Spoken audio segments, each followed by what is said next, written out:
All right, folks, we are live. Welcome to Fandom Menace tonight for June 1st of 2020. Yes, it's the first day of June. We're into a new month, but it is still the year 2020. The year that essentially says, hold my beer. You think it can't get worse? Well, it continually does. So as you can probably see by the title of this stream, this show, if you will, there were protesters outside of my building, and I want to talk about popular culture. Yes. So right now, the world is in a really, I guess I just use the phrase, we're in a bad place right now. There's a lot of messed up stuff going on. A lot of fighting, a lot of killing, a lot of rioting, a lot of looting. I got all terrible things that are going on right now in the world. And I figure we all need a little bit of a respite from that, a break, if you will. I know personally I'm tired of riots and what's the word I'm looking for? Oh, yeah, curfews, right. At 31 years old, I moved across the country thinking to myself, wow, life's going to be different. You know, I'm going to go out, I'm going to do what I want to do. Well, it's been like 10 weeks since I've gone anywhere besides the grocery store or CVS.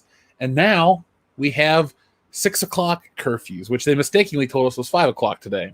So I'm not here to complain. I'm not here to whine. I'm able to do this and have fun with the channel and talk to everyone here. But I do want to let everyone know that there's a lot of background noise tonight. Before there were protesters, now there are helicopters. And if you have any questions, let me know.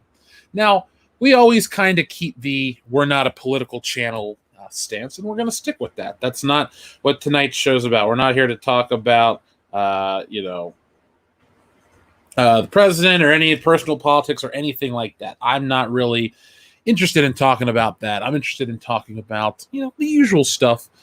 But the world's not the usual place. So tonight's going to be a little interesting.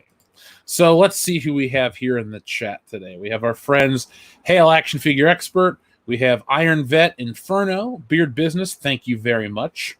Thank you very much, Dom TV 2010. We will stay safe. We're staying inside. I'm not going out and dealing with anything like that.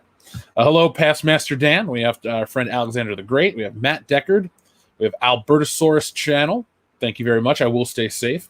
We have Girthy Guitarist SD. Never thought I'd live in the 60s. Me neither. Who else we got? We have our friend V. James Baker, Bobby Campbell, Thunder Duck. Good name. Spooky Molder. Another good name. I don't think we've seen you in a while. And yes, Iron Vet, it already is June. You want to talk about time slipping away? Where did 2020 go? Now, I'm not arguing that 2020 is moving too fast. Oh, no, I'm going to miss 2020. Look, no one will ever miss the year 2020. It's not really a thing that, people are going to look back on. I love crisis. I love disaster. I love no toilet paper. That's not really what people are going to look back and miss. That's not a thing you miss. You might miss, oh, well, this was a really hard work program, but I made really good friends. Or, hey, I came out of this a better person. I don't know how many people will come out better. I'm not here to pick all your life choices, because me, what am I doing right now? Well, besides doing the shows and everything with the channel, and I'm getting ready to kick it into high gear because I got thousands of books coming in the mail that I have to sign and send out. I've just been, watching shows and doing what everyone else is doing, especially Parks and Rec. That's my new show right now. I was introduced to it last night, and we watched the first season and part of the second, and I'm a fan. I already loved Chris Pratt. Amy Poehler was never a fan, but now I like her work. Weird how one good thing can make you change that. We have a couple super chats that already rolled in. First off, from Kendo Slice. Kendo says, Jeff, let's go to the Old Trafford. ALS, or also Batista's dick. Well, I'll go to Old Trafford with you, sure, Kendo. I don't know what that means, but you're my friend, so we'll go. But I don't know about Batista's dong. Maybe we should ask him. We all care so much. Joey Bryan, thank you very much for your generous super chat. Joey says, stay safe, keep calm, and hashtag justice for Dak. Yes, hashtag justice for Dak. Folks, it is scary out there, but we need to remember what Dak fought for. He felt like he could take on the whole empire himself, and he tried, and he failed miserably. So, we also have one other from our friend Bear Business One, who says, beyond Tenet, what's the next release? Books, comics, movies, or TV are you most excited for? What will be the most profitable? All right. I love questions like this. What am I looking forward to the most? If I'm being honest, when it comes to movies, nothing. I was going to watch James Bond out of a sense of duty. No pun intended. Sorry for the joke, but I was going to go see it out of a sense of obligation. I felt like I should go see the new Bond movie. It's James Bond. It's my thing. It's how I'm supposed to act. But it kept getting pushed back, or got pushed back. I think it might get pushed back again. I don't care. That's not trying to be, avoiding your question. I'm trying to give you an honest answer. Not looking forward to the Batman. The Snyder Cut will be interesting, I suppose. Mandalorian Season 2 seems fun. The only comics I follow are the ones I make myself right now. I am reading older stuff. Last week I went through The Empire Strikes Back twice in printed form. Classic, and then a more modern retelling with that ugly art where Luke Skywalker had the lipstick. I was checking all that shit out. I was going to make a massive video on it. So, thank you, Kendo. I'll read the yours in a second.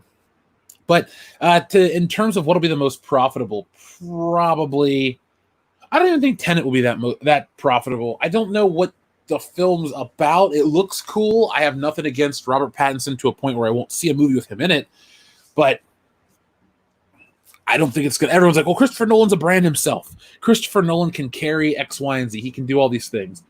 I don't really see Tenet being this big thing. I think it'll be a fairly standard successful blockbuster, but I'm not guessing it's going to make, $900 million. If I'm wrong, I'm wrong. Cool. I want to watch it myself.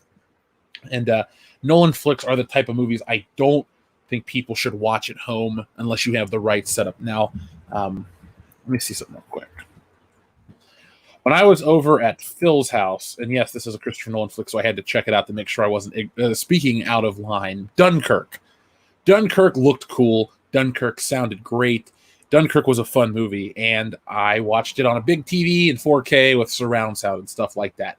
Nolan films are always about the presentation. So I'm not backtracking on my statement, but I do want the film to be successful. I'd like for a lot of movies to be successful. I mean, nothing to do with the current climate, but like I've said in the past, if everyone's successful and no one's upset and, depressed or doing whatever. When everyone's doing great, that's awesome. Now, how everyone gets there, that is their own responsibility. But, if they were all there, shit would be different. Like Tommy Wiseau says, if everybody loved everybody, the world would be a better place. Tommy Wiseau also said, oh, hi, babe, and a lot of other things that I'm not going to live by, but you get the gist. So, if Dunkirk made $526 million, was that worldwide? And on a $150 million budget.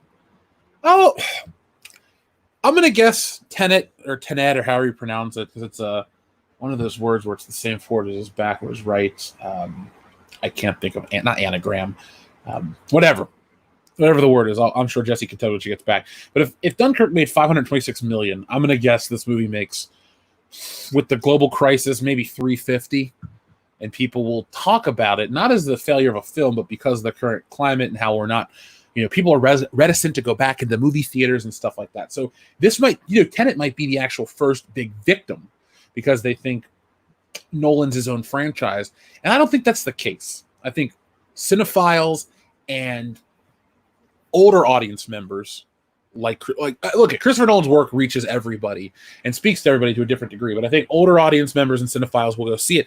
And remember, older audience members were the ones that were in danger of going out. So they might even, this couple, we'll just call them, I don't know, Tom and Trudy. They might want to go see Tenet. But because of their being high risk, X, Y, and Z, they might just wait because they're comfortable being home. So long story short, that's my guess. But thank you, Bear Business One. And books, I wish I read more. I have that Thrawn book to read now on Audible. And I caught up on some podcasting. So I don't know. Independent content right now is really what keeps me going. A lot of YouTube, a lot of stuff like that. Steps in Gold, thank you very much. He says, how are you doing, man? I'm doing well. A little homesick. Got a planned trip to go back to Cincinnati, so that'll be exciting. But kind of looking for some normalcy.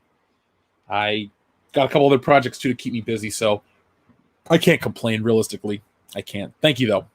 Kendo Slice, thank you very much. He says, it means we'd be going to see the Manchester United football team. Woohoo! I mean, I'm down to go see Manchester United football team. Aren't they the greatest football team in all the land, according to Eurotrip? Kind of, that'll be one thing we do as a channel in the future. It's like, what are we doing, boys? Well, we're going to Europe for a fucking Manchester game. Somehow this is a tax write-off. Folks, by the way, if you're enjoying this stream, do me a favor, hit that thumbs up button to let people know that you like Good Evening Pop Culture, aka Fandom Menace tonight. And we'll keep on doing this through the virus. And what we're going to do is we're going to try to build up our secondary channel. I saw that Gary's secondary channel just hit 25,000 subscribers. We can do the same thing, and we can do all the streaming there, and nobody misses out. Private Halo 117 says, we fought hard and held our guard, but when captured by the SJW and Access Media and forced to tell the truth, we'll tell it with a smile. We will surprise them with a laugh. The fans were right about Star Wars. Ooh, I like that one. That was very dramatic. Very V for Vendetta, which is apropos, or apt, if you will, for our current climate. And I don't normally get sucked into the social media hole. I'm pretty good about, like, I'll see memes or I'll see stuff. Like, okay, over on our Facebook group yesterday, I had seen a lot of ugly Facebook posts, unfriending, stuff like that in my own personal feed. And I was like, I don't really want that to come over to the channel because, you know, this will pass, but, you know, maybe people won't come back. They'll be upset. They won't like it. Plus, I try to foster a community of fun. So we did this meme challenge. And if you're looking for some memes and stuff like that, you can join our Facebook group too. But I'm just trying to find positive ways to remove myself from this situation. I mean, I'm like you guys. I lived through it all, especially being in Los Angeles, right down the street from riots and stuff like that. And people close to me have been affected to a degree. A friend had her work spray painted. But thankfully, I haven't been too close to anything outside of the people in front of the building. I haven't been outside in it. And even if I was, I just go on and do my own thing. So this has been a weird time for pop culture because for a while, for months, we had the news about what was affected by the virus. What was this? What was that? What's going to change? And that's awesome. And that's fine. That's important. We get through that stuff. And now we move on to the dry spell, if you will, because things aren't in production right now. It seems like the world is starting to pick back up, but now we have this. So it's going to be, I don't know if it's necessarily going to be a light time for entertainment. I mean, I'm finding new stuff, even though it's old stuff. But I don't know. How do I want to phrase this properly? I don't even know what to say anymore. I just don't know where we're going to go with all this stuff in terms of, there won't be a lot of, I don't want to say new content because that's not the case. Anyway, excuse me. I digress. I'm going off on a tangent that I don't need to. But yeah, maybe I will watch V for Vendetta. Maybe we'll do that on the channel. Patreon. That'd be fun. That'd be fun at all. 2020 is the year of the wake-up calls. Oh, I should have slept through 2020. The year started out lame, and I don't know, it could end up being the greatest year ever. Kendo has a very optimistic outlook on the situation. So, Kendo, I see you in the chat right now. I felt bad. Kendo showed his nephew Die Hard, and he was just like, And I was like, no, the next generation needs to understand the value of Die Hard, the incredible achievement of John McClane. And it's funny, too, how when shit kind of hits the fan, we just go back and watch the stuff we always love. You know, I have access to HBO Max now, which you would think, oh, Jeff, you signed up for another streaming service. I didn't. We share an HBO Now login with a friend, and she shares some. Anyway, long story short, we had it already, the access to it, and now we upgraded to Max instantly. And I gotta say, it's kind of an underwhelming streaming service. It has good stuff, but it also has one thing that no one has seemed to be talking about, and it has the Netflix problem. And what I mean by the Netflix problem is that when you put something on Disney Plus, it stays on Disney Plus because Disney owns it. But with HBO Max, there's some licensed things that aren't necessarily going to stay there. For example, maybe there's, here's an example. They have X-Men on there. X-Men is the least Warner Brothers property in existence. It started out at Fox, and it's always been a Marvel thing, and now it's at Disney. But it's weird when you scroll through that, and you're seeing all the remnants of the old licensing deals. it almost makes me feel like this streaming service does not have an identity of its own. It's not very, I don't know how to describe it, unique. But it has some things on there. Like I saw a movie called Valentina, where a woman with a talking vajayjay dealt with a heat wave. It was 9 minutes, and it was a waste of 9 minutes, but I survived it. And never again will I watch it. And long story short, would I recommend you HBO Max? If you have no other streaming services, cool. Is it better than Disney Plus? Yeah, just on variety alone. Yeah, I would rather watch some of the Marvel movies and stuff that are on other streaming services. But I mean, what can I tell you besides that? It's got Die Hard. So there we go, right there. And that's really how I got on this whole tangent about Die Hard. And another thing too, when I'm trying to, get notes together for the show, everything's about the riots, everything's about the president, everything's about stuff that's in the real world. The only cool thing that I would even talk about, and we'll save it for Thursday, was the SpaceX launch. We got up and we watched it, thanks to our buddy Obi-Wan 27883, and it was cool. It was a launch. Everybody seems to like that stuff. But now that we're back, everything's grounded. Reality's kind of a shitty thing right now. I agree. Die Hard, well, I don't know if I'd say Die Hard 2 is great, but I do like Die Hard 1 and 3. Die Hard 3, Die Hardest. So, let's see, getting caught up on some of the chat. We've missed a lot on iTunes. Well, iTunes, is it delayed? Because we still upload our podcast on other streaming services. Let's see if we're delayed on iTunes. And we're not world-class BS, we're world-class bullshitters. Let's see what's up.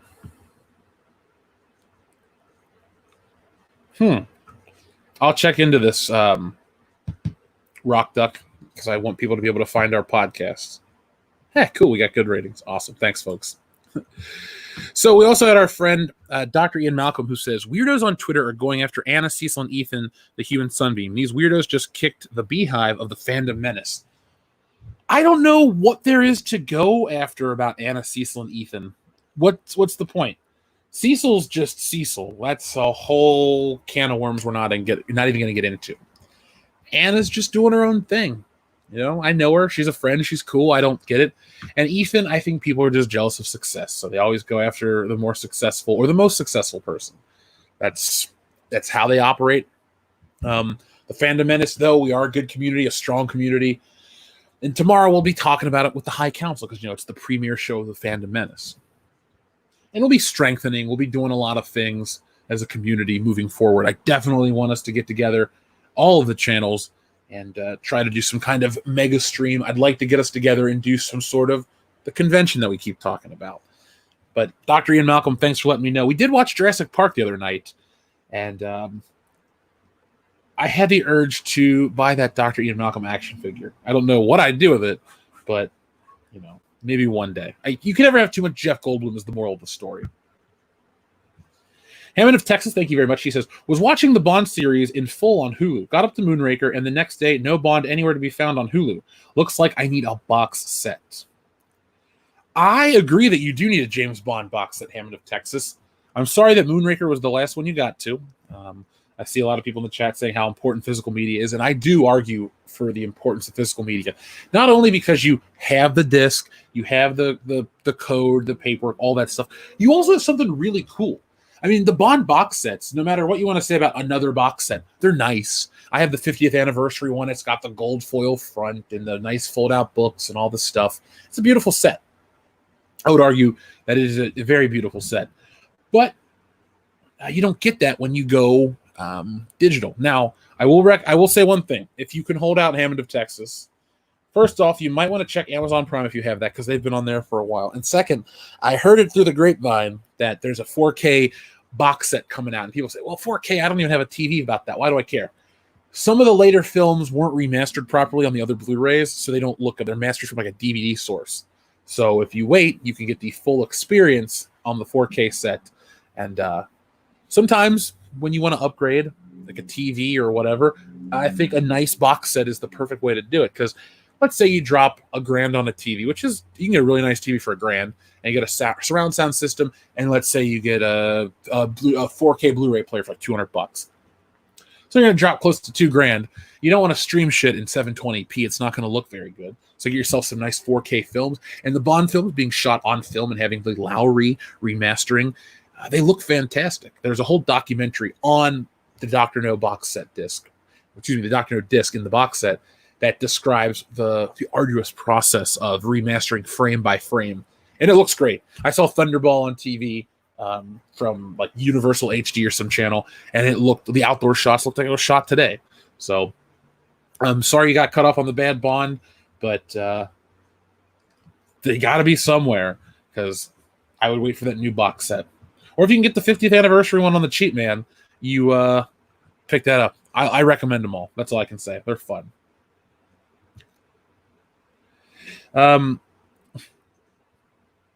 Dr. Ian Malcolm also said, thank you very much. They've been harassing Cecil for 2 months straight. So the thing is, I haven't talked to Cecil in a while. I know when shit was going down with my stuff, honestly, one of the first people to reach out was Cecil. Cecil was awesome. He gave me his number. He's like, hey, if you need help, what can I do? Basically, he didn't even say that. He just said, what can I do? And we talked through stuff, and he was a really awesome dude. So, Cecil, if you hear this, or if anyone wants to send this to Cecil, we got your back here on the channel, man. So anything I can do to help you out, let me know. I will. Zardoz is the best film. Oh, it's the best Bond film. I don't even like Zardoz as a basic film, but I do think it's better than Octopussy, Moonraker, and Never Say Never Again. So 2 of those star Sean Connery. How weird would it be is if in the 1977 Sean Connery comes back to play Bond instead of Roger Moore. The gun barrel hits. Do. The dot appears on the screen, and here comes Sean Connery in that red Zardoz crotchy outfit, and he shoots his gun. In the whole movie, he's dressed as his Zardoz character. Would you like it? I know you wouldn't. Juan R. also has the 50th anniversary Bond box set. So there you go. It's an excellent James Bond box set. I don't think I can do one of those streams, Sloppy Joe, because I live on a pretty quiet street right now, thankfully. Plus, I'm not gonna go out and antagonize and try to get on the front lines, look for attention, or film some content. I know you're just being facetious when you say that, but I've had people ask me, like, since you're close to it, why don't you go film it and make videos? We're an entertainment channel. I had the opening to talk about the world and everything. We will talk about the political nature of entertainment, but I'm not going to start talking about that stuff, because why? You come here for a reason, and the reason is not to be lectured to or basically have your same political views just echoed to you. No, we're a fun channel. Do we always agree? Hell no. But I do my best to just make sure we all have a good time. See ya, Kendo. Let's see. The Rock is a Bond movie. The Rock is a fantastic movie, and he's a pretty decent actor, but a good wrestler. Oh, okay, Stonewall. Thank you very much for the clarification on the Cecil stuff.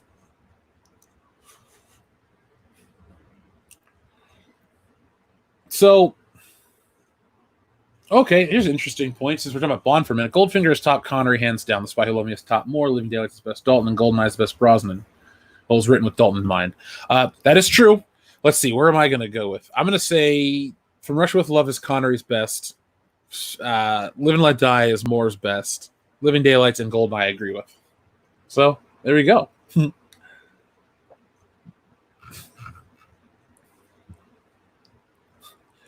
Looking forward to seeing you guys watch Batman the movie with non-alcoholic drinking game. We could do an Adam West orange juice drinking stream, because in the very first episode of Batman, Adam West's Batman walks into a bar. Sounds like the opening to a joke, but it's not. And what does he do? He orders an orange juice and does the Bat-Tusi.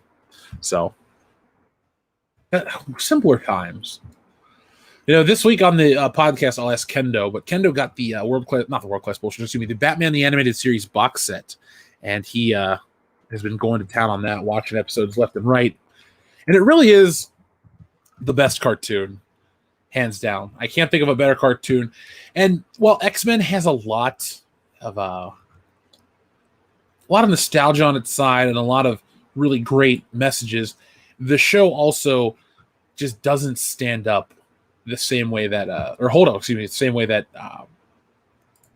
Batman does. Production design is definitely lesser on X-Men. The animation is lesser on X-Men. Just a smaller budget show. Warner Brothers really spent a lot on Batman, and that's why when we had Russell from our Star Wars interview, who worked on Batman the animated series, you just saw the level of artists that came on board to work on that show. I think when you have the best artists come together on something, you get the best products.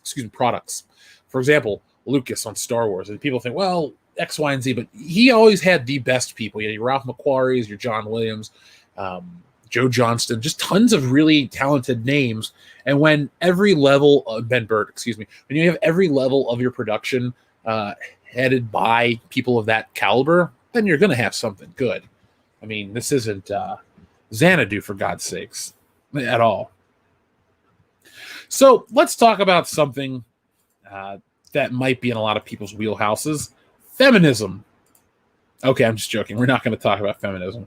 But an Agent of S.H.I.E.L.D. star wants to be in the all-female MCU movie.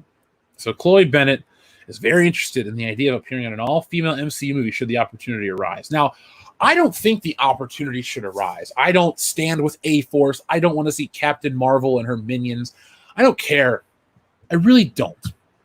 What I care about is telling really great Marvel stories. And people think, well, anything could be a Marvel story. No, it really can't be. Everything's not a Marvel story.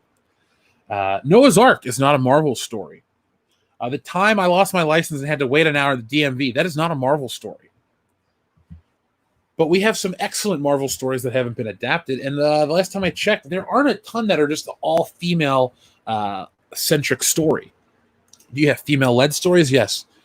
But you know what would be really powerful, Chloe Bennett and all the assholes out there that really want to talk about progressivism and entertainment? Why not just have an X-Men film where Storm and Cyclops co-lead the team, or Storm and Cyclops each lead their own strike team. So you have X-Men Blue and X-Men Gold.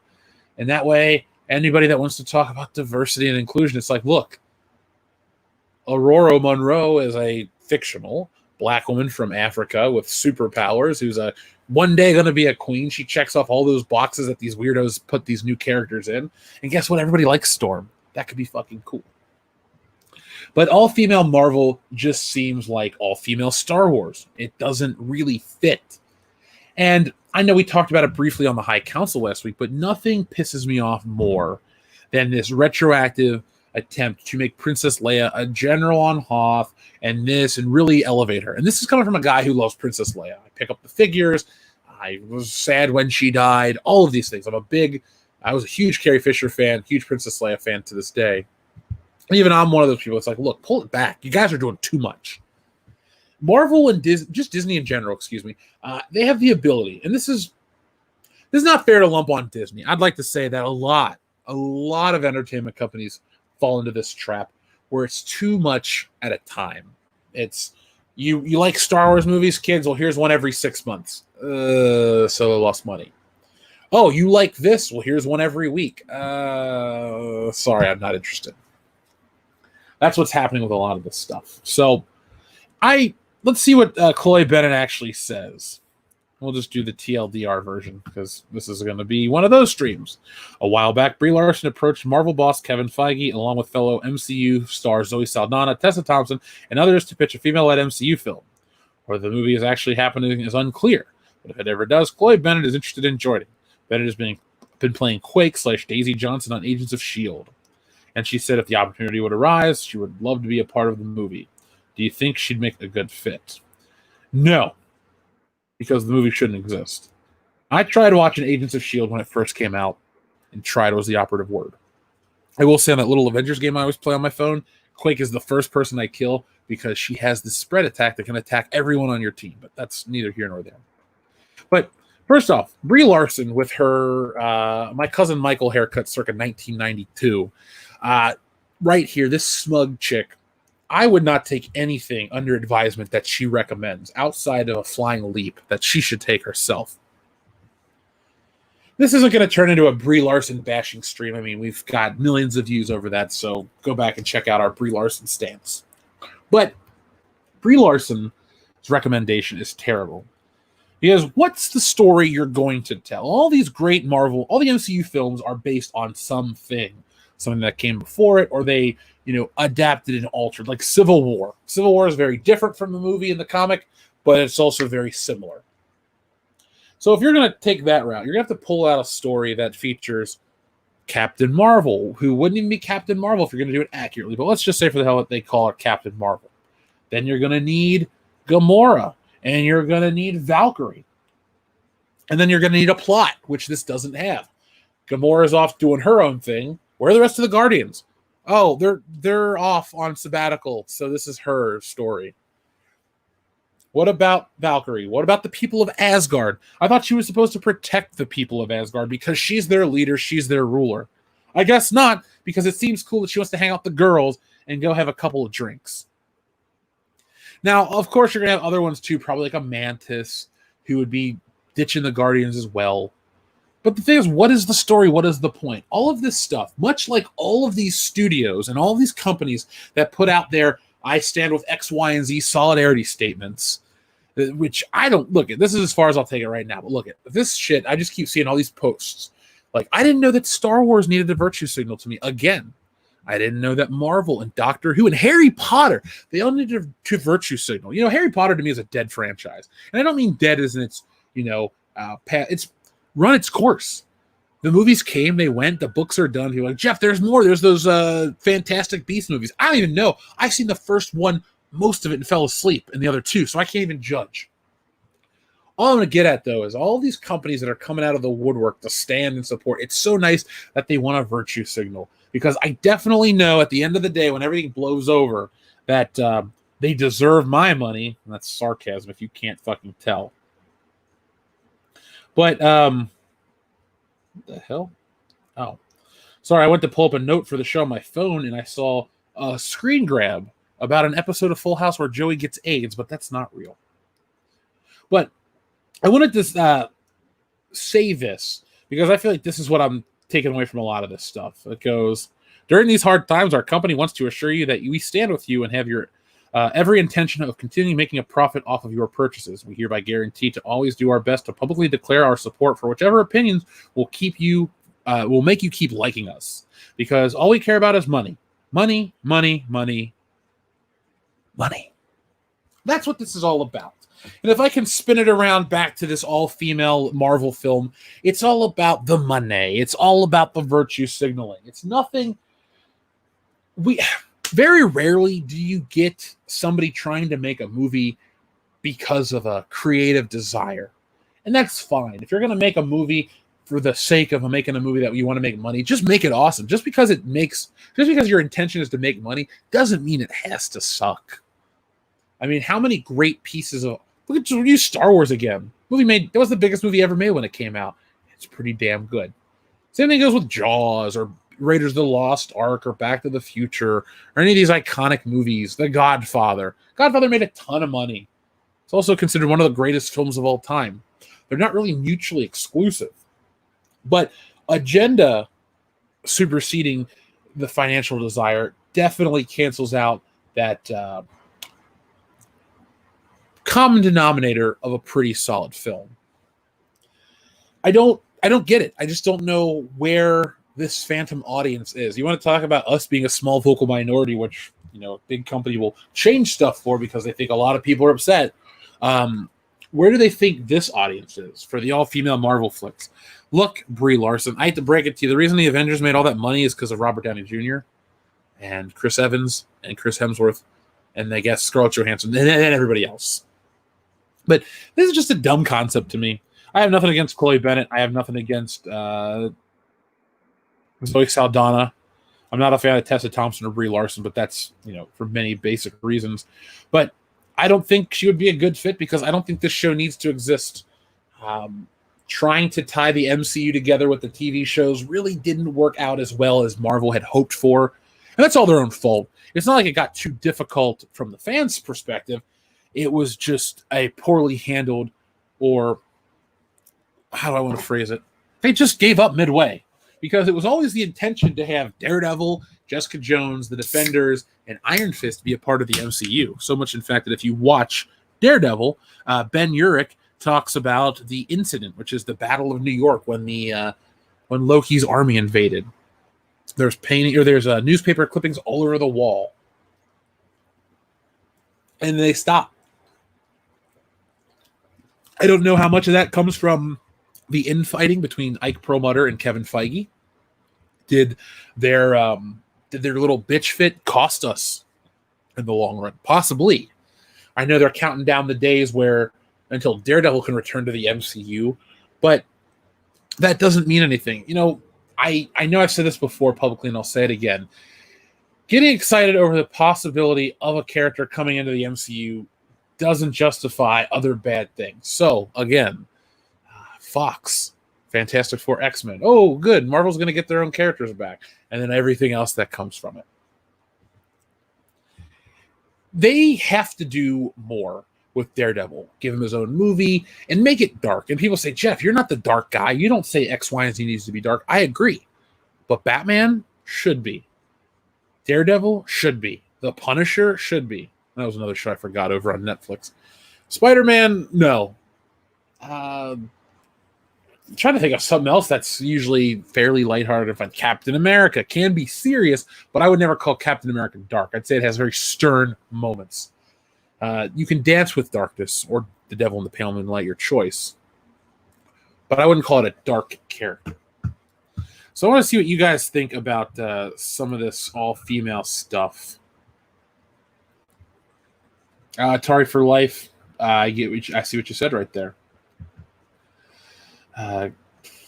Daredevil was a great show, dude. I watched Daredevil not every day because it was Side note: can we go back to the days where streaming shows released all at once? I don't want to be that guy, but I do want to be that guy because I hate having to wait a week at a time for a new episode. When Daredevil would come out or all the other Marvel shows on Netflix, I would clear a day and I would watch them in one sitting. I didn't care what I had to do. I made sure I worked around that schedule. So I would get up at, let's say, 8 because I wanted to get up early for Daredevil. That's not that early. But let's say I got up at 8, had a bowl of cereal. I watched the first 4 or 5 episodes. That would take me to 1 o'clock in the afternoon. Have lunch and then get right back into the show. And then I'm done. Maybe at most it would take me the whole weekend to watch the show. But it was so good. It was so good. I want more. I don't think we'll get more. Let's see. Thank you, Fook Google. He says, LA sucks, but you demand. I appreciate that. LA, it's weird. I moved out here and hold on. I kind of jumped the gun. I will go back to that in just a second. I'll just say this. Moved out here and never did any California-y stuff. We met I hung out with Anna once and Proper Justin and a couple other friends of the Fandom Menace. Just one time, all in one day, and then did a lot of traveling and then nothing else. So thank you for that sentiment. Our friend Benito Martinez, what's up? He says, thank you. You're the first person not talking about all the craziness. I need a break from all the destruction and mayhem. You and me both, Benito. When I find myself getting sucked into that hole, I almost get upset with myself because I go, Jeff, you can do better. You don't have to sit and read comments and stuff like that. So I'm going to do my best this week and moving forward on live shows to find stuff that is non-riot, non-COVID, non-president, non-election, non-anything. Just fun shit. Maybe we'll come up with some games to play. I'll see about that IGN Star Wars game. But yeah, Benito, I appreciate that you like it this way. That's how I like to do it too. Because as you can hear the helicopters going over the apartment. If I sat and spent 2 hours talking about this shit, 1, the episode wouldn't age well, and 2, it's the same shit you get from social media. That's the one thing I want to do with Workplace Bullshit is always give you something you're not getting elsewhere. Jeremy and I and Cecil and Gary might make a video about Rian Johnson's The Last Jedi, but I want mine to be completely different from all of theirs to a point where you'll always remember ours. And that's what I've done with the videos. I'm very happy with that. Speaking of happy, El Berzadente is here, so I'm happy to see him. But tomorrow on the High Council, I do want to talk about the comic replacements. Like I said, they'll be here on Friday, and I am one of those people, I don't try to build up my own work, but this turned out so good that I can't wait to share it with people. And like I said, I'll show it tomorrow on the stream, all the new pages, the new covers and shit, and then I'll be spending weeks getting those out to people. But that was just a random non sequitur because I keep looking at it and I'm so excited. Taker610, thank you very much. He says, International High Council was a riot. Another coming? Funny choice of words. I see what you did there. Yeah, I would like to do one a month if that's possible for the other guys. I don't think we've had a better 8-hour stream on this channel ever, and we've done longer streams before. But the fact that it went on for 8 hours, we had so many people watching and so many in the chat conversing. It showed me that a lot of people like what we do. So yeah, I'll do another one. I just got to work with Tom and we'll come, because it was all Tom's, Tom's birthday is today. So happy birthday, Tom. We appreciate you, man. But we'll try to get something together for everybody. Don't know if I want to put like this. Everyone that was on is more than welcome to return. Would love to have him back. But I'd also like to get more people just to keep it fresh. But again, as Heel versus Babyface, would love to have him back on. Same with Critical Drinker, Andre, and Mahler. Everyone's always welcome. So thank you. Thank you, Google, again. He says, LA sucks, but you the man. I appreciate that. Kendo Slice says, didn't Walker tell Uncle Joey he has the AIDS? The kid, Lucas was his name, actually. Lucas had AIDS, not Joey from Full House, Joey Gladstone. But I think that was a dream I had. That's what it was, Kendo. I had a dream where I watched an episode of Full House, and it was the one where Joey got AIDS. I was like, that never happened. You guys ever had a dream where like it was so vivid, and you wake up like, that's fake, and you just brush it off and keep on going? That was that one for me. Now, Neil Herseg, the tattoo guy, has an interesting question. He says, do you ever cosplay as Shrek and blast all Ogre Jesse? I am not into body paint. Cosplaying's fun for other people. I can't do the paint. I can't do all that stuff. So sadly, I've never dressed up as Shrek and done that. Maybe in 2021. Who knows? Maybe when the Angels win the pennant. Maybe. I don't know. I did not see that Breadman Productions about the HBO. People were attacking HBO because it caves to the toxic fans. I'm going to talk about that for a moment. Last time I checked, when a company caves to the toxic fans, because the company sees them as valuable, because your candy asses out there that want to bitch online aren't doing anything. Why would a business ever want to support those people when they're not going to support the business? We were watching all these businesses fall apart quickly, comic book shops, stores, geek culture stores, everything. GameStop might never return, movie theaters. Why wouldn't a company that wants to come back or survive or just strive in general, why wouldn't you want to cater to your fan base? We have this syndrome where everyone's gone crazy. Everyone's gone off their rocker that runs this shit because they think we're going to cater to the social media crowd and get all this great press and make $1 billion. Or they're going to take the approach, we're going to cater to everyone on social media and show how virtuous we are and make no dollars. And I just said that HBO Max was whatever, but there's nothing wrong with catering to your fan base. Why do you think Marvel puts so many damn jokes in their movies? Because they know people like when they laugh. You think they're going to go back to the serious tones of Iron Man 1? No, because it was successful for its time, but we had moved on to the post-Guardians era joke. And that's cool. If it makes them their money, they do it that way. But I think I almost wanted to take off tonight, to be honest with you guys. But then I also wanted to talk to you guys about stuff too. I feel like with Memorial Day, plus with the uncertainty, I don't ever act like I'm this bastion of whatever for the community. I'm just like you guys. I love entertainment. I love to talk about it. But I do like building a community and bringing people together. And I thought this is the perfect week to do it because everything else is falling apart. We got to look for something. Here's the thing.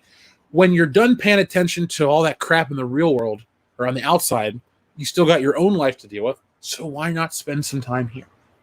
And I wish other places took that approach because another prime example. These toy companies that make RoboCop figures and Terminator figures. Well, why would you cater to these old white guys? Because these old white guys buy all your fucking Terminator, Alien, and RoboCop figures, NECA.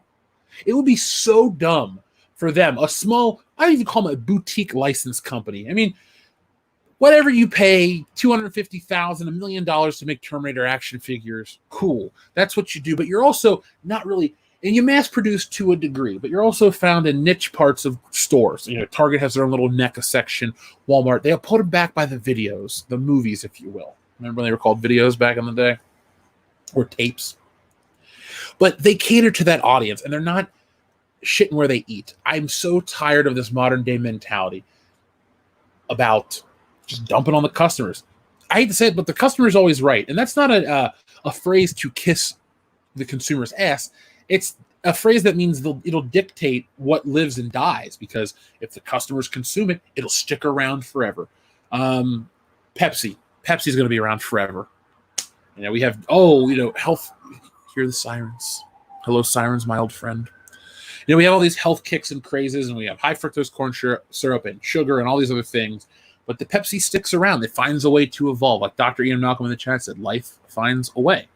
They will find a way to keep Pepsi out because they're catering to the audience. It's funny how a lot of these streams or videos turn into like business lessons in the middle of it. It's like, here's a fucking chart. Here's how they do this. This is what you should do, X, Y, and Z. Maybe one day they'll write a community college course about the business ethics of world-class bullshitters. That'd be kind of fun. Funny. I don't know if it'd be fun. School was fine. Thank you, V. James Baker. I definitely made an Angels in the Outfield reference. I do as much as possible. I fucking love that movie. Our friend Kendo Slice says, cut it out. Cut it out, Uncle Joey doesn't have the AIDS. Well, yes, Joey does not have the AIDS. Thankfully, he does not. He's alive and well. But random piece of trivia that most people probably know. Have you ever heard the song You Oughta Know by Alanis Morissette? That song was written about Dave Coulier. Joey from Full House was having an affair on his wife with Alanis Morissette. So there you go. The more you know. Thank you, Mist Ninja Julian. I keep wanting to call you Mr. Ninja Julian, but Mist Ninja. There we go. I got it right. Logan Michael Anti-Funko Pops, thank you very much. He says hello and pop gay. Well, hello, Logan Michael. Thank you very much. Logan Michael, did you pick up that new X-Men wave? The strong guy Build-A-Figure wave? I did not. Pirate Deadpool looks cool, but I can't pull the trigger on that one. So I'm just sticking with my Spider-Man the Animated Series vintage style wave. We also have our friend Salvador, who just sent in a super chat with no message. So Sal, thank you very much, dude. I appreciate that. Again to you. Did you pick up the Pirate Deadpool wave? Looks cool in theory, but what the hell am I going to do with it? I saw somebody ask a question. What was it at? What was Bond's favorite gun? In the book, it's a Beretta. In the movies, he loves his Beretta too. They take it away from him. He uses a Walther PPK in most of the movies up through Tomorrow Never Dies, to where he switches to the Walther P99. And not until Quantum of Solace do they return to the old PPK, which they still use to this day. And that was a cool throwback choice. That wasn't a thing that I was like, oh, they should never go back to that one. It's the iconic gun. But I got to say, Brosnan's Bond had a good way of modernizing some of the classic Bond stuff, you know. Oh, he did use the Walther PPK, but he also introduced the P99, which was neat. And, you know, classic 007 drives the Aston Martin DB5. Well, modern Bond drove the DB5 and the Vanquish. So little things like that I thought were really what tied him into that iconic classic James Bond thing, because he took those classic brands, those classic products, and just used the modern version of them. It wasn't like when Roger Moore was using a Timex watch and driving a Lotus. Well, Lotuses are cool. Lodi. I digress. Let's see. I'd rather go back to the more serious tone of Phase 1. I, too, would enjoy that. I like the serious, and I don't mean dark, but the first Avengers movie has moments of, like, shit's getting heavy. Yes, there are jokes, but it's more of a traditional, we have to fight this thing out type of movie. Not let me stop in the middle and make a dance reference or some shit like that. It works once, maybe twice when you're seeing it in the theaters, but then it just loses its luster. Most jokes do, and I hate to say it. I feel like a lot of jokes lose their luster in the Marvel movies. I did sit down and watch Civil War the other day, most of it, and it holds up. It's a lot of fun. And notice, it's a serious film, but I have fun watching it. I'm invested in the story.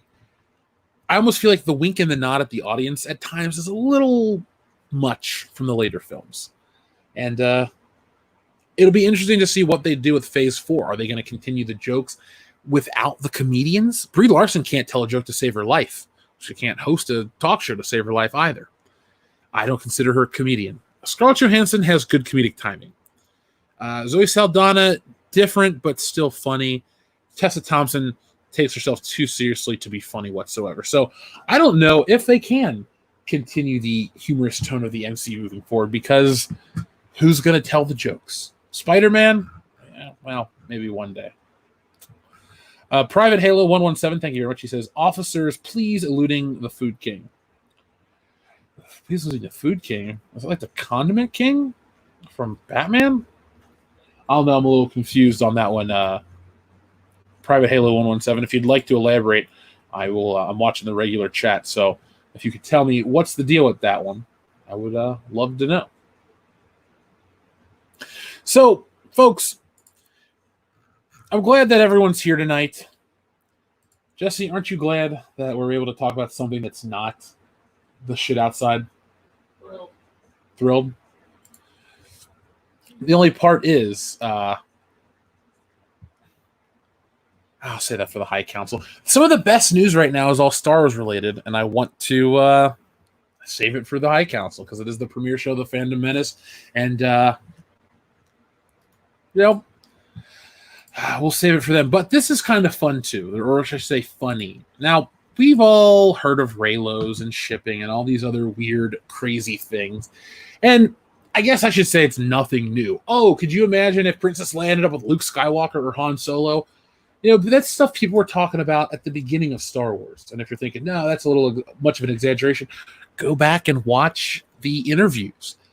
There's an interview with Carrie Fisher saying if Princess Leia ends up with Han Solo, she's a schmuck. So, shipping and relationships and love triangles have always been a part of fandom.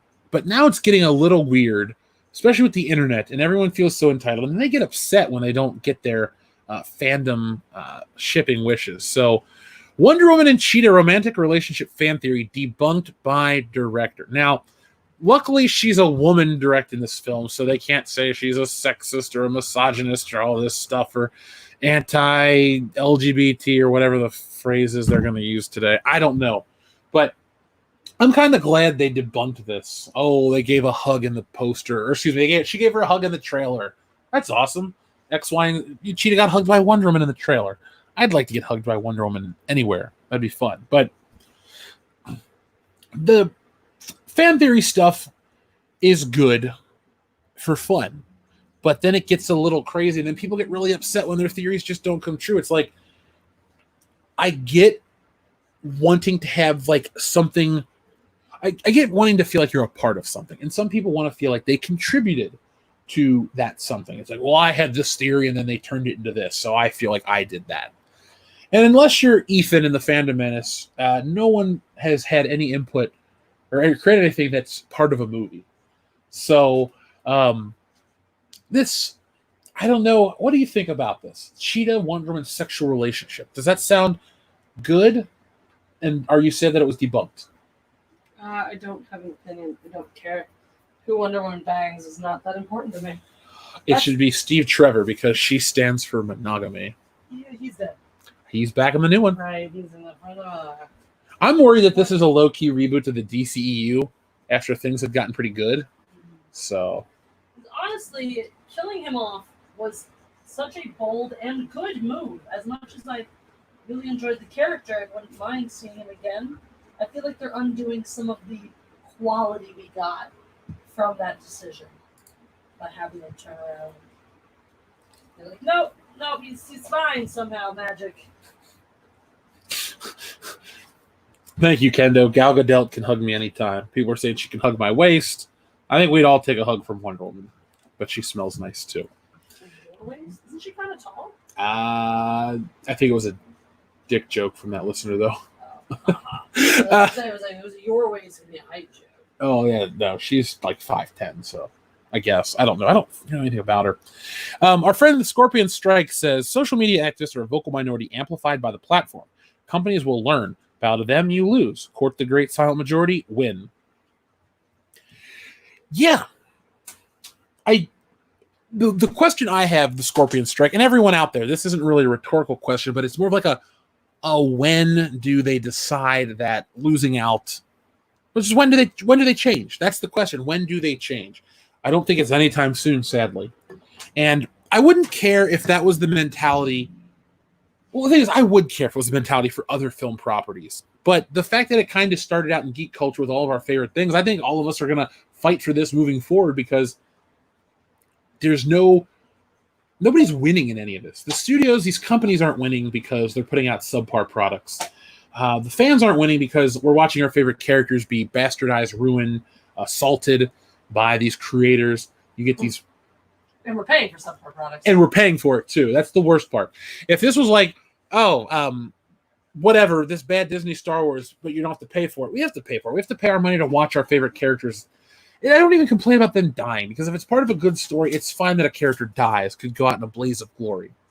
But I do have a problem with... like how Luke Skywalker was treated. And I do have a problem with how we had fanboy tears and all this other crap.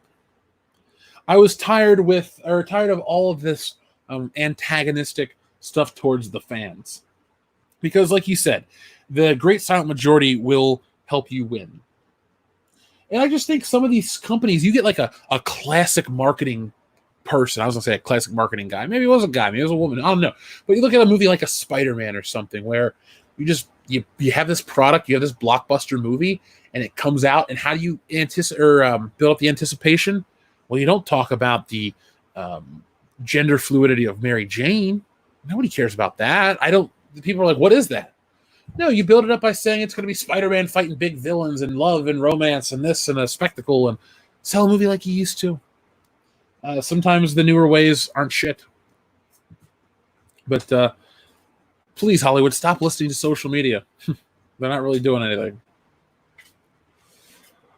Modalicious says, just sent you a tweet with Naruto ninja proof. I'll check the Twitter real quick. I don't know what that actually means, but let's see. Where are you at? Also, guys, pay your rent. It is the first of the month. It is rent paying day. You should pay your rent. Oh, I see what you're saying. So a guy dressed up as a Naruto ninja at a Oklahoma rally. Ha! Thank you, Modalicious. That's funny. And he's using it to break up the...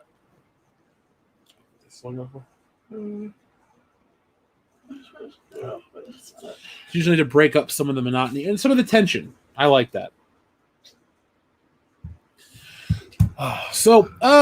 But yeah.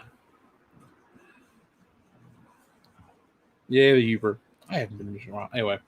The Warriors moved to the Bronx. Looks like a fun place. I love the Warriors so much.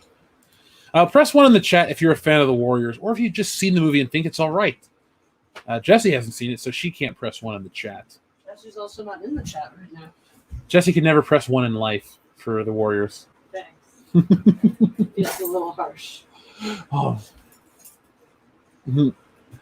So, let's see. Kendo slices. Wonder Woman should bang Steve Dave. You tell him, Kendo. Oh, tell him. Yes, tell him Steve Dave is right. What up, Go Big Boar, go home. Good to see you in the chat, man. It's okay that you're here late. We got a little bit of show left, so you can catch up, and there's always the replay. There it will remain for a little while anyway. So, boom.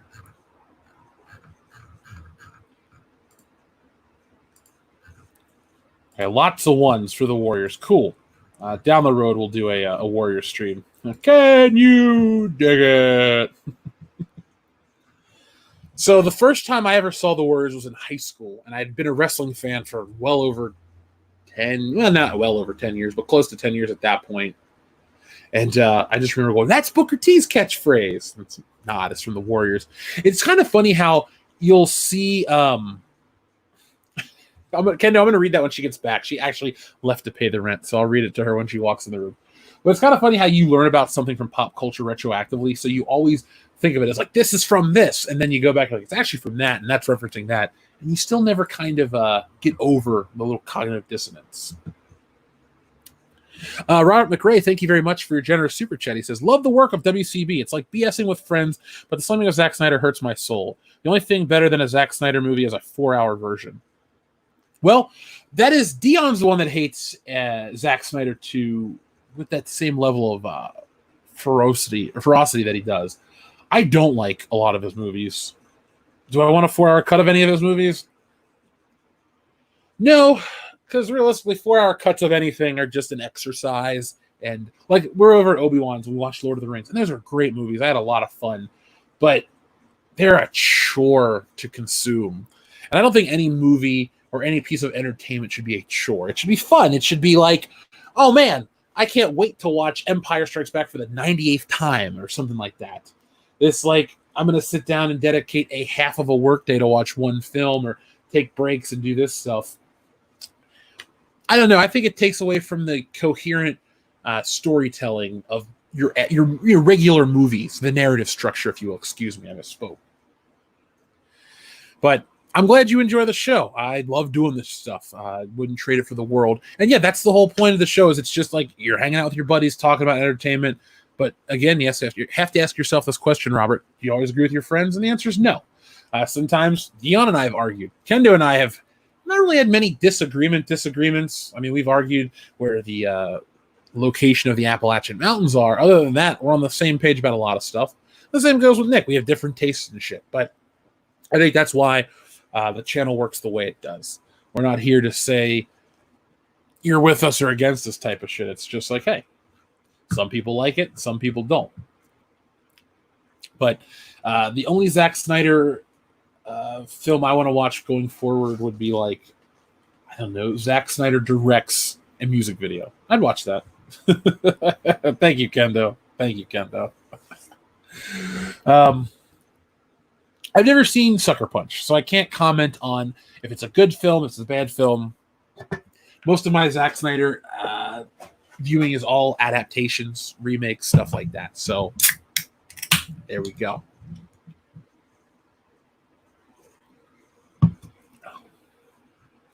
Scorpion Strike, that's an excellent point. I'll put that on the screen. I think it'll eventually even out once people learn not to oversaturate or overvalue social media opinion. It's not to be completely disregarded, but it is by no means representative of your whole audience.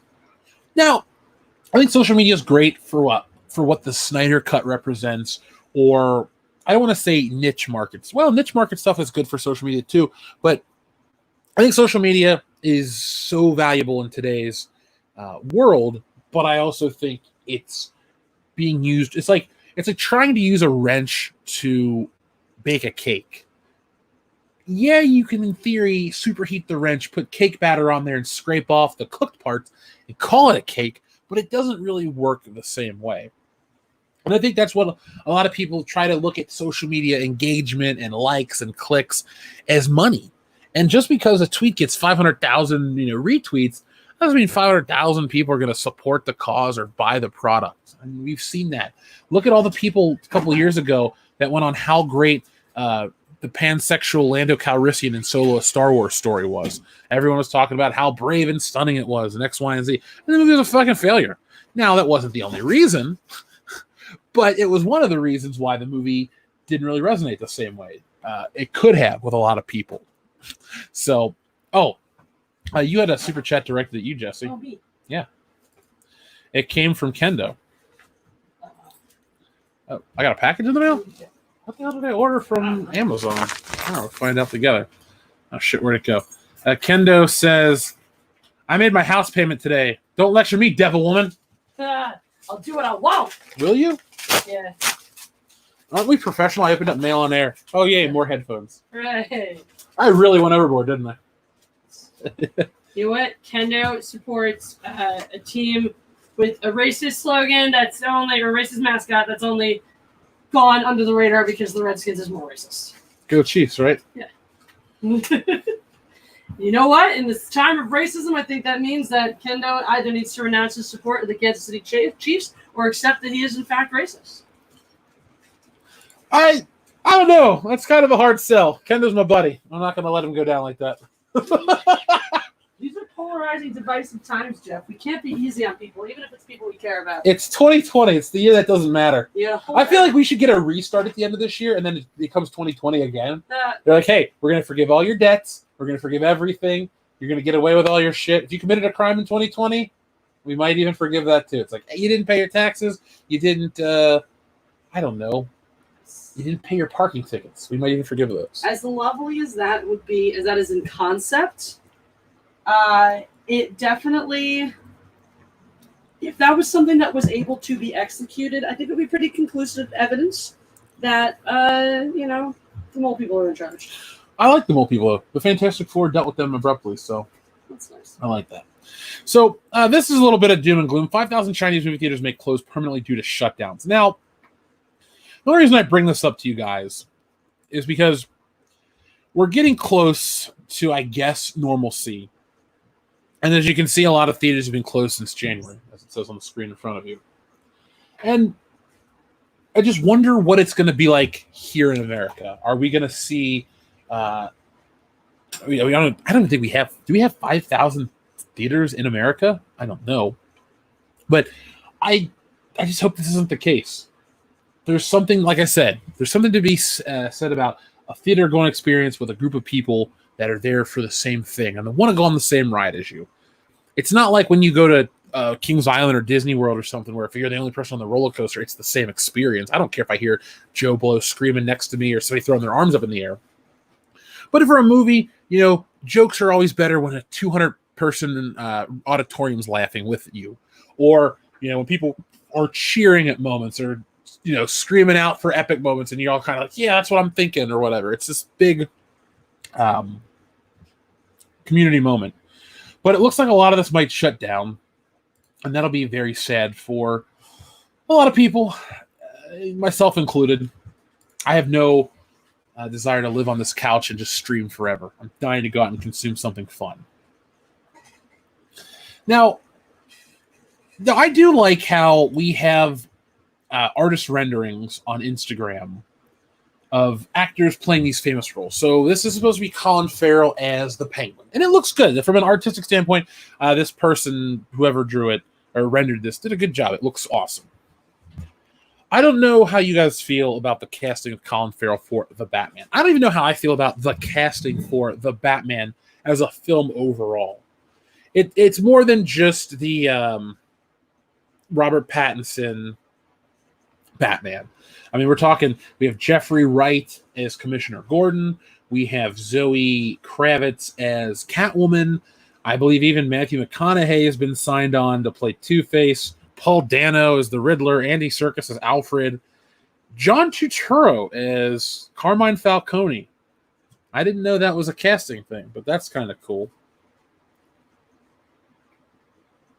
Okay, that's kind of cool. But I just feel like this movie might be the biggest disappointment with the best cast possible. Because I'm not about, I would prefer Gary Oldman, traditional Commissioner Gordon, white guy, mustache, big glasses. Why do you want that version? Because that's what Commissioner Gordon looks like. If you make a movie about me, you're not going to cast a Filipino guy. Or you're not going to cast a Russian guy or something like that. Because it's not what I look like. That's not what Jim Gordon looks like. But I think this is one of those things where it's like, we're going to get this person and that person. And on paper, it seems to want to come together. But I don't necessarily know if it will work. Colin Farrell is a solid actor. I don't know what he's done lately. I mean, I'm trying to think. I guess, okay. He was in The Gentleman and he was in Dumbo. The Gentleman was fun. Dumbo was a failure. Colin Farrell? Yeah. Which is last year or in general? Recently, because I'm talking about the Batman movie he's in. I didn't know what he was up to lately. Seven Psychopaths was a while ago now, wasn't it? Oh, God, yeah. Yeah. We're talking. Oh, he was in this Fantastic Beast movie. I don't watch that shit. Oh right, yeah, wasn't he Grindelwald and all those? It's news to me. It's like, Oh, I forgot he's in Daredevil. Oh, he's also in Artemis Fowl, which got directly put to Disney Plus. Yeah. I guess.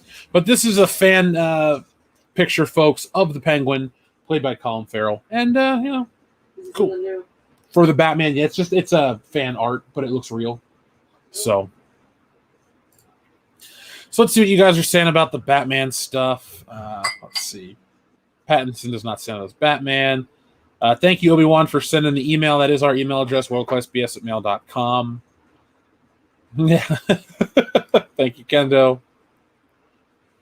But yeah, Obi-Wan, you get it, man. There's nothing like a theater full of 500 plus fanboys for opening night of a sweet film in a legit IMAX theater. The energy is palpable. It is. Even though I hate The Force Awakens, that kind of experience, that was that. I couldn't even get 7 o'clock tickets. I had to get 10 o'clock tickets. But the people seemed to like it. I was the guy that didn't. I didn't cry. Not over Star Wars. I've never cried over Star Wars my entire life. I do get goosebumps at the end of the movie, though, the first one. But other than that, that's it. I cried when Han Solo died. I read online that he died, so it didn't bother me.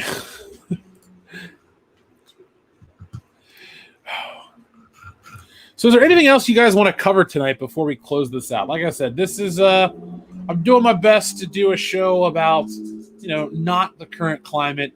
Sadly, though, a lot of news is slow. Kendo says, I'm part native and see nothing wrong with the Chiefs. That's for you, Jesse. Sure. Only a racist would say that. What are you, like, 1%, Elizabeth Warren? Huh? Wasn't she? Pocahontas? Was she even 1%? It was something like that, less. I thought she was like 21%. ridiculous amount. Let's end tonight's show with something positive and something fun. And something I think everyone would enjoy if they went to it. Super Nintendo World. Now, I'm not a theme park guy. That's more of Jeremy and Drunk 3PO. Proper has done some theme park stuff, right? I think so. I mean, there's Anna loves Disney. And Anna loves the Disney theme parks. The Fandom Menace is very pro theme park. It seems like we all kind of like that shit. Fox with Universal. Yeah, I bought a pass. But this is the first image of this Super Nintendo World. This is the Japanese park. And I got to say, this looks pretty exciting. Now, I know this isn't the best photo in the world because it doesn't have... There's a larger version of this photo that shows a van. So to scale, it shows you just how large and crazy everything is. But what I want to know is, what other theme parks do you guys want to see happen from like a brand? I think Nintendo World would be so much better if they had a theme park-sized Nintendo place, not just a small section of Universal, not just a small offshoot of a park. I mean, the Nintendo IP is so strong and so big that, in theory, you could do a theme park and not really take... it's not even a great risk anymore. Instead of a Harry Potter castle, you build a Hyrule castle. Instead of... like bumper cars, you have Mario Kart. You have all kinds of crazy stuff. I mean, you could even do crazier high-end stuff. Like, I don't know if you've ever been to a theme park where they have like all the great rides, but then there's other side excursions. Like Kings Island, they have the slingshot, or you can go up on a helicopter ride, but those are extra. Imagine you could hang glide and pilot wings style, or all that other stuff. I mean, there's so many opportunities for this theme park, and it excites me. I want to be excited. That's the thing. I'm talking about this stuff because I want to enjoy something. It's not my life isn't made up of. I don't take great pleasure in just bad entertainment. Even I need a break from some of that stuff. All right, Middle Earth, make it like Universal Hogwarts. Since I've both been to Universal Hogwarts and finally seen Lord of the Rings, I understand what you want. It'd be cool. I don't have the connection to Lord of the Rings like a lot of people, so to me, a Lord of the Rings theme park would just be a lot of outdoor stuff, but it would be cool. Why not? It doesn't take having a Lord of the Rings theme park doesn't hurt me and only benefits the fans. A Bionicle theme park, maybe a Minecraft theme park. Well, Scorpion Strike, there's Legoland. So I'm sure they have some Bionicle stuff there. A PlayStation brand theme park. I'd like that. I don't know if it would support a whole park. I could see like a PlayStation offshoot at a Universal. But then again, I'm going to question you for one thing, Daniel. If you do a PlayStation theme park, the PlayStation brand has evolved. It debuted in 94, right? Say 94, 95 in America. So the PlayStation brand is older. It's out there. And it's newer than Nintendo. But my point is the modern PlayStation games aren't as marketable. Hold on, rephrase that. Merchandisable. So Last of Us 2 is about a bunch of dirty people in the woods. If you want to go out in, I don't know, parts of Upper Michigan, there you go. That's like The Last of Us.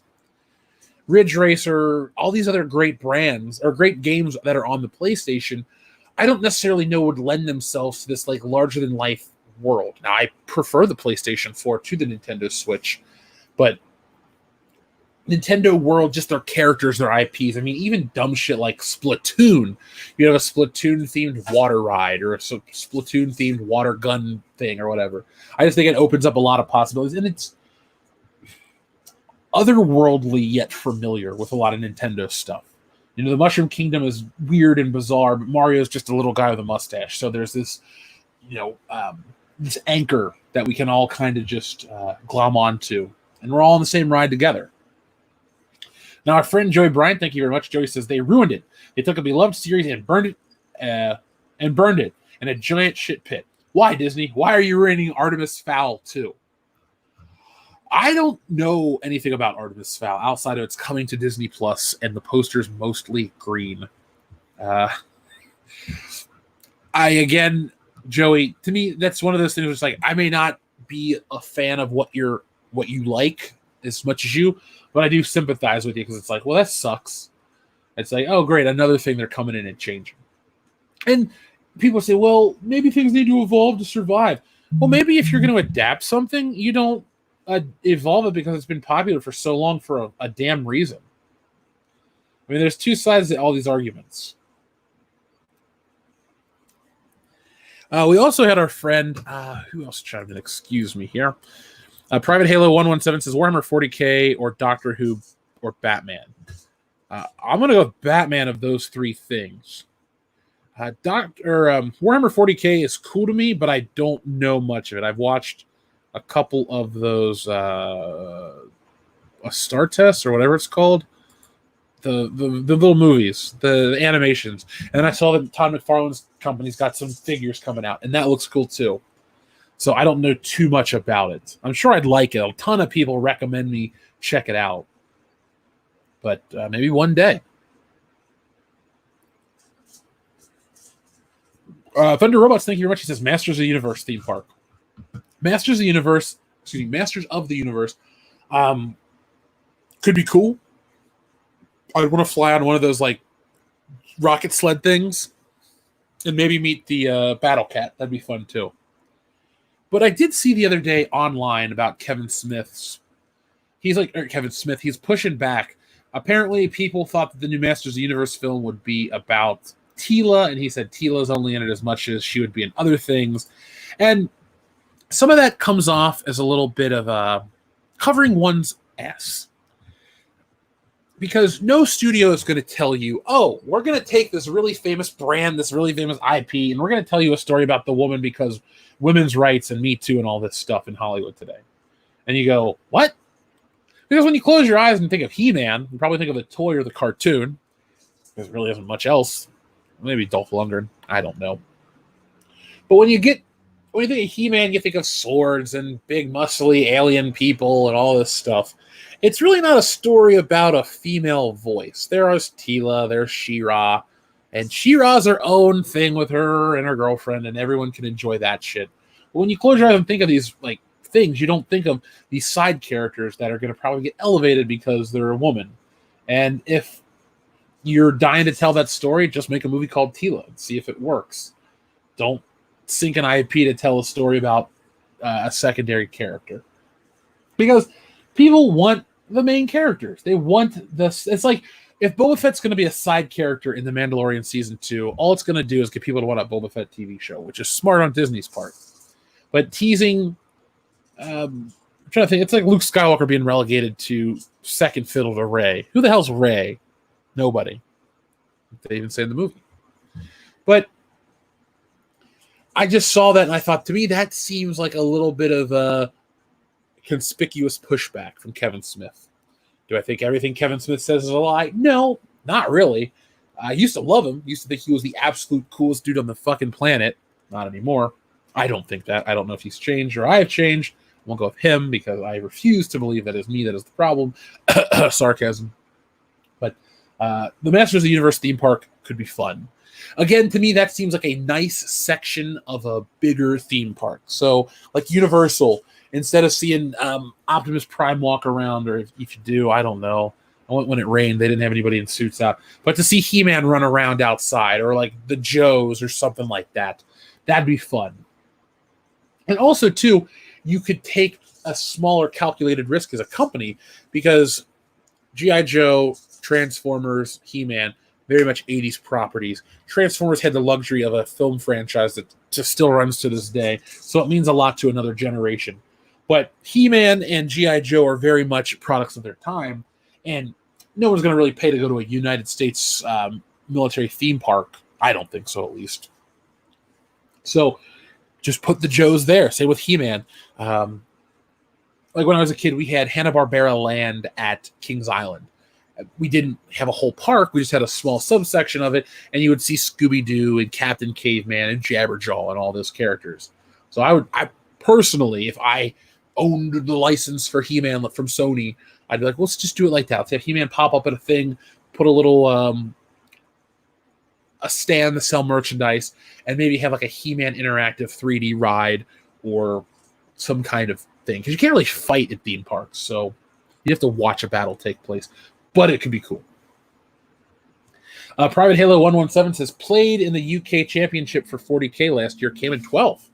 Oh, wow. How many people? That's awesome. I never played anything competitively. I always wanted to play Tony Hawk competitively.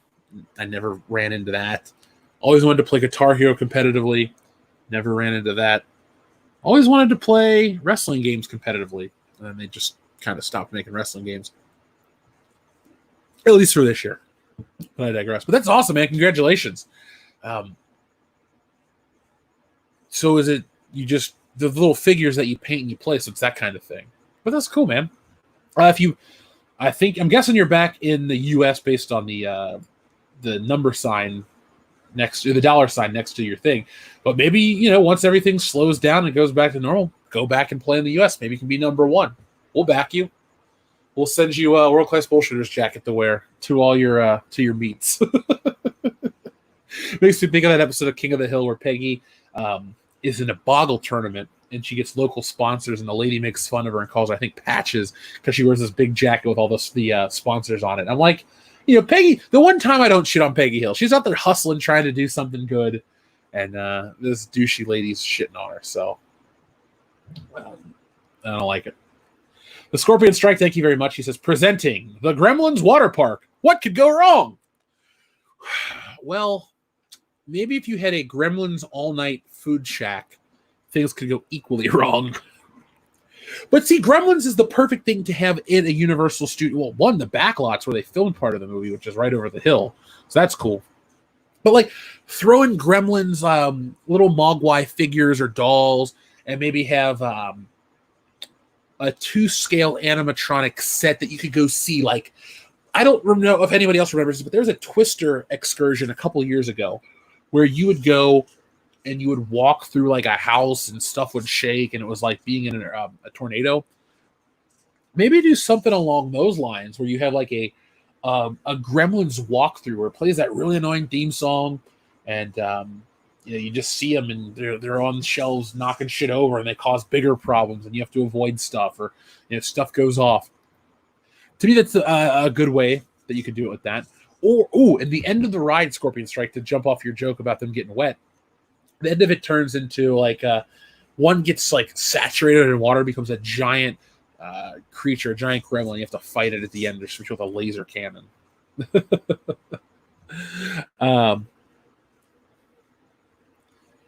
Somebody in the chat says, "Hello, WCB. It's me again, coming out of the work to tell you thanks for the free donuts at Horror Hound. I'll be going to MEPS in a couple of days. Here's hoping I don't have to deal with this crap going on. Be super safe. Let me see how I say this name. Marethu, be extra safe. And I'm glad you enjoyed the donut. Thank my mom. My mom's like, hey, take donuts, hand them out to people. People will like that. So my mom was 100% right. If you ever want to come hang out with us at a convention, folks, we might have donuts. We might not. I can't guarantee anything. But if you come early enough, we'll probably have donuts on that second Saturday. That seems like the perfect breakfast for the table. And I'm glad you're still listening. That was last March, so it's been a while. So thank you for sticking around with us this entire time. And like I keep telling people, we're only getting better. We're only getting bigger. So just keep watching. Taker610 says, "Is Pat-Man on solid or shaky ground? Thoughts?" I don't think the movie is as secure as people think. I know things are confirmed, things are cast, shit happens. If I had to be a betting man, would I bet the film gets made? Yes, I would bet the film gets made. But I also think that the film will come out at a very unfortunate time, where in the hopes to elevate your streaming service with HBO Max, Warner Brothers will have a new influx of love and appreciation for Ben Affleck Batman. And people go, what's this little skinny dude? I don't want Twigman. I want Batman. And so I think that'll hurt the long-term viability of Robert Pattinson as Batman. Are these other things that are coming out about him helping? Hell no. Are they hurting? Not really. I think also a lot of the news that comes out during this, like the last 2 months and the next 2 months moving forward, are going to get kind of buried because there are other real world things that we have to deal with. I mean, the bullshit that's going on outside of my building, stuff in the country, the sickness around the world, whatever else is going to happen next month. We got away from murder hornets. We might have rogue fireworks from China for the 4th of July. On second thought, do you think people are going to have the same amount of fireworks display in 2020 because of imports? And anyway, never mind. Taker610 though, or you're saying Taker610, like because the Undertaker's built at 610, I think. So maybe that's your reference, but I don't know the icon picture. But I'm gonna go with these fairly shaky because DC does not know what they want to do. Every day it seems like DC they're changing the course. Say what you will about Marvel, Captain Marvel, and every other bad decision they're going to make moving forward. There was a time where they stuck to their guns and they worked through everything. So they stuck it out. It was perfect. No. Damn good. Yes. Entertaining. Definitely. And I couldn't have left happier from some of those films. But at least they stuck it out. Warner Brothers and DC did not. Private Halo 117, thank you very much again. He says, to answer your question, 4,000 were in the tournament. 4,000 were in the tournament, and I'm back in the U.S. I do not miss Twister at Universal. Ghostbusters used to work there. Ghostbusters, the live action one where they fight the giant Stay Puft, I've only seen that in video. First time I went to Universal was summer of 1996, and Twister was not out yet, I don't believe. I believe when I went back in 1998, they had the Twister ride. So that's where I'm getting my recollection from. And I love Ghostbusters. If I had my way, Ghostbusters would be a part of every Halloween celebration along with Beetlejuice and Michael Myers.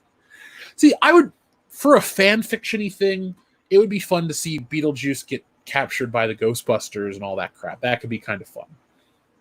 But it'd be nice if Universal, after the Nintendo expansion, decided to bring back some of the classic stuff and give it a home. Like Back to the Future is so popular, it deserves a permanent home. Not, the car shouldn't be underneath some overpass getting rained on.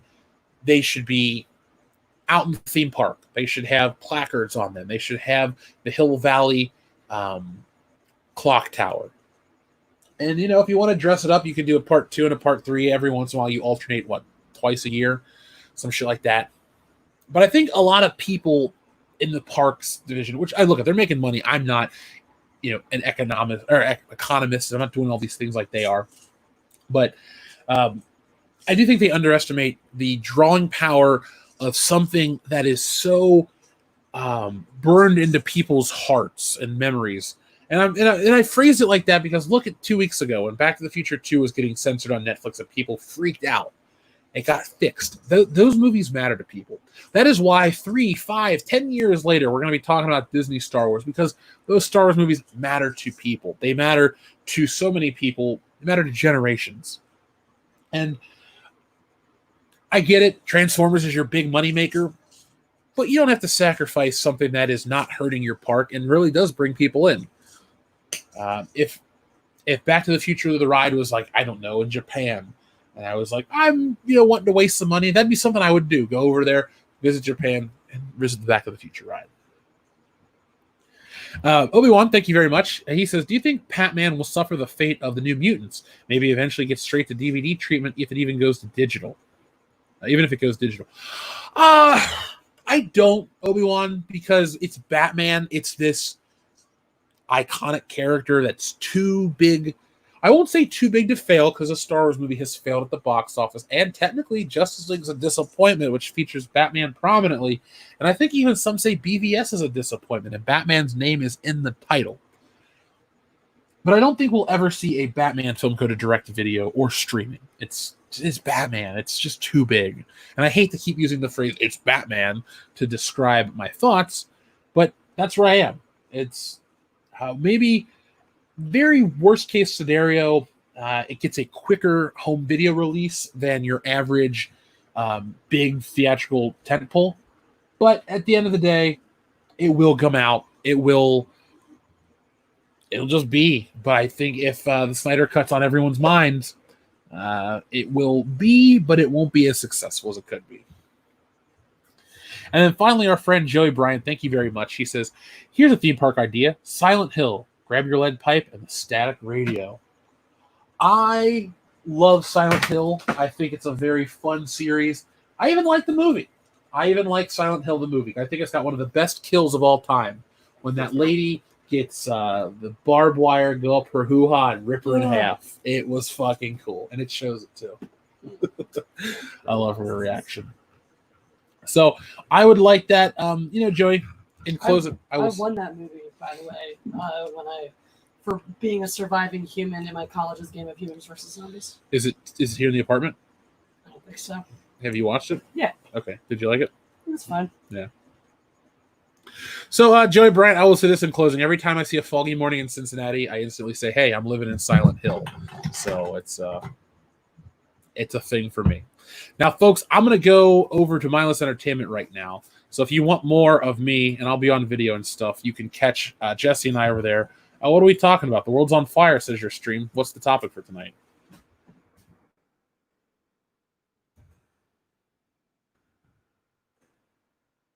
Good topic. Oh, sorry, you were asking me. I said I your heard stream. You say stream, and I thought you were talking to your stream, and I was like, what? Oh, no, yeah, we are, in opposition to this stream, we are just talking about the world burning down and shit like that. So, if you want to get your fix of the world burning down and stuff, come on over. We're going to talk about it. Because why not? Well, folks, I'm going to go over there, and that show's going to start in about 2 to 3 minutes as soon as I shut this thing down. So it's time for me to shut it down. I have a video out tomorrow, folks, so come back for that, and then we'll be back on production. And to answer your question, soy-free thoughts, I'm going to go with Beast because the biggest wooden coaster in the world is cooler than the Vortex, which is no longer at Kings Island. So, folks, thank you for joining me. It was an awesome time tonight. We'll be back tomorrow night with the High Council. We'll be featuring the Dark Council. They'll be our guests. So that's Drunk 3PO and I believe the President Abu Nas. So, have fun. Hey, Tom set it up. So, thank you, Tom. Oh, they're great guys. Tom in the chat, I see you there, buddy. Happy birthday. Stay safe. Try to enjoy the rest of your day. I mean, there's only an hour and 25 minutes left in it. But have fun, man. So from all of us here at World Class Bullshitters, thank you. But most importantly, folks, as the world is literally burning and shit is falling apart around your feet, just remember to be excellent to each other.